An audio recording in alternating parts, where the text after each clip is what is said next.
С одной стороны, это бесспорно книга, посвященная конкретной теме, которая является частью истории современности, потому что уже этим отношением как раз исполнилось 20 лет, потому что 4 апреля 1992 года был подписан протокол о установлении дипотношений. 4 апреля этого года книжка уже вышла в свет. Мы на самом деле не совсем даже понимаем, какие титанические процессы в мировой истории произошли в последние несколько десятилетий, и насколько они влияют на целый ряд совершенно разных процессов, которые долго существовали, развивались и продолжают развиваться в наши дни.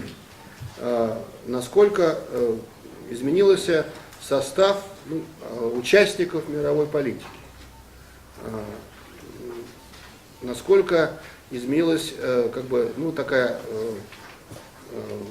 я бы сказал, повестка дня любого государства, которое участвует в мировой политике, как крупного, который, является мэтром мировой политики, допустим, Франция или США, или Великобритания, или вновь образованного Российской Федерации, которая стала тоже участником мировой политики в новом качестве, тоже 20 лет назад, так и государства, которые вообще не было до этого никогда в истории как отдельного государства, такие появились.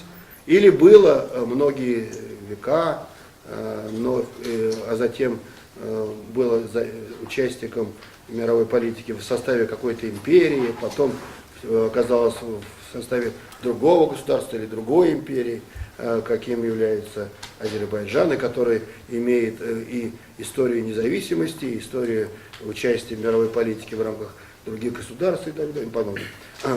Я говорю не о мировой культуре или значении того или иного этноса или той или иной цивилизации. Я говорю пока только о государствах.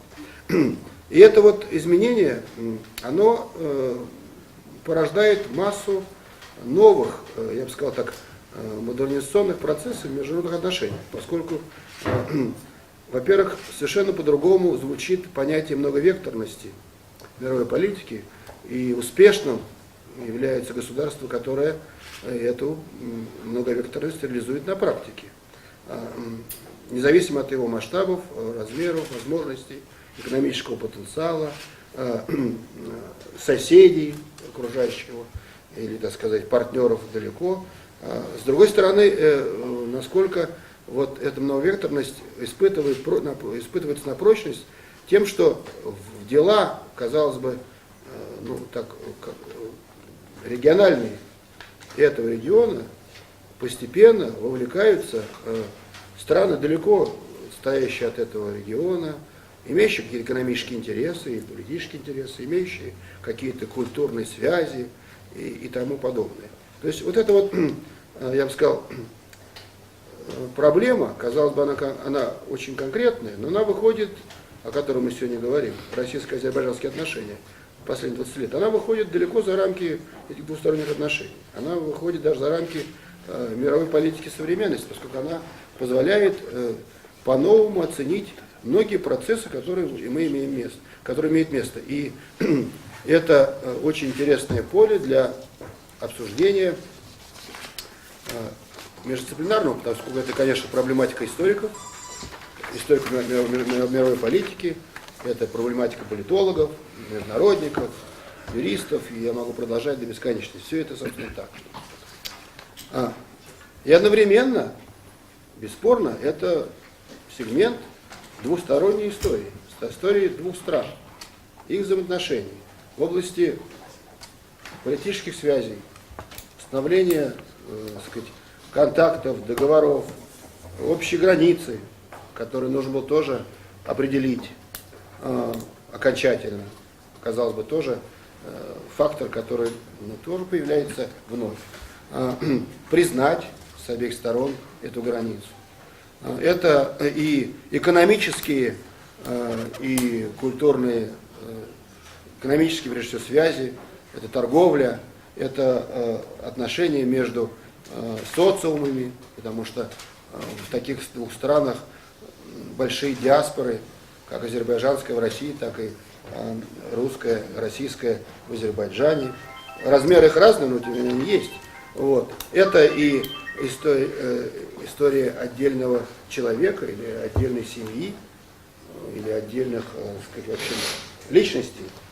И это, конечно, культурные связи, культурные, культурные, социокультурные отношения, включая образование, историю, так сказать, получения образования в том или ином регионе, включая профессиональную социализацию и так далее и тому подобное. И все это тоже двухсторонние отношения. Тот опыт, который мы имеем перед глазами и держим в руках сейчас, тот опыт обобщения 20-летних отношений между Россией и Азербайджаном, это, конечно, взгляд современника. И, возможно, именно этим он и ценен, потому что надо понимать, какое бурное время мы все с вами прожили, и какое огромное количество событий было впрессовано в это время. Две страны, которые фактически были частью одного целого на протяжении, ну, будем считать, 2 столетий, и вдруг, в общем, достаточно неожиданно для и населения, и политиков обеих стран, ставшие, так сказать, отдельными друг от друга государствами, смогли найти некий такой фарватер отношений, который в результате привел, в общем, действительно к тому, что называется добрососедством. И это очень здорово, и это является очень интересным предметом для исследования. То эта книга, на удивление, оказалась широкой, разносторонней и в то же время академической. Очень важным, как мне кажется, то, что помимо серьезного анализа деятельности азербайджанской диаспоры в России, здесь достаточно много внимания уделено тому, как живут русские в Азербайджане. Что они себя представляют, какая у них активность экономическая, политическая и так далее. Это практически, ну, из того, что я видел, во всяком случае, практически первый взгляд в эту сторону такого уровня. И мне кажется, что это тоже такой очень важный вклад в развитие наших и отношений, и вообще взглядов друг на друга. И, ну, знаете, очень важно, что это не ушло из поля зрения автора. Нужно не забывать, что именно автор этой книги стоял у истоков нового направления в научной образовательной деятельности ведущих российских вузов.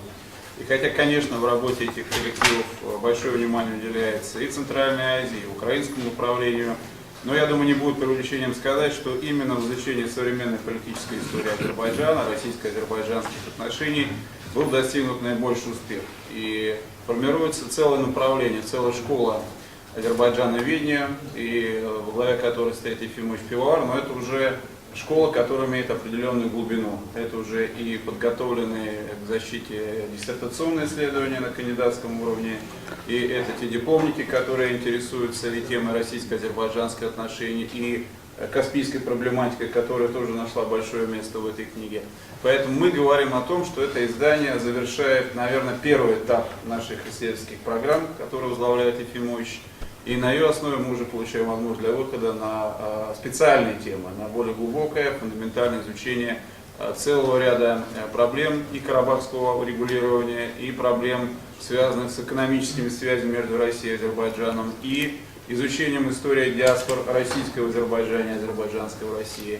Поэтому для нас, тех, кто вот на протяжении этих лет был вместе с Ефимовичем Пивоваром, это действительно веха, это очень важный этап развития исследовательских проектов Российского государственного гуманитарного университета и исторического факультета МГУ. Я, с одной стороны, конечно, занимаюсь этой проблематикой. Мне крайне важно получить как можно больше материала в учебных целях, для того, чтобы анализировать эти работы. Во-вторых, мы действительно активно занимаемся давно азербайджановедением. У нас масса проектов.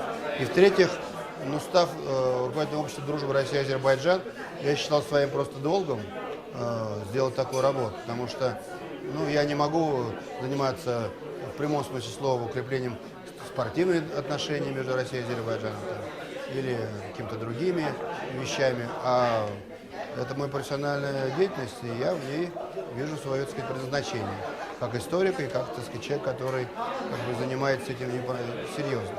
И вот все это вместе привело к тому, что я и, так сказать, решил готовить такую работу. Не могу сказать, что это было легко, потому что архивов, в том понимании, к которому мы привыкли, еще пока нет.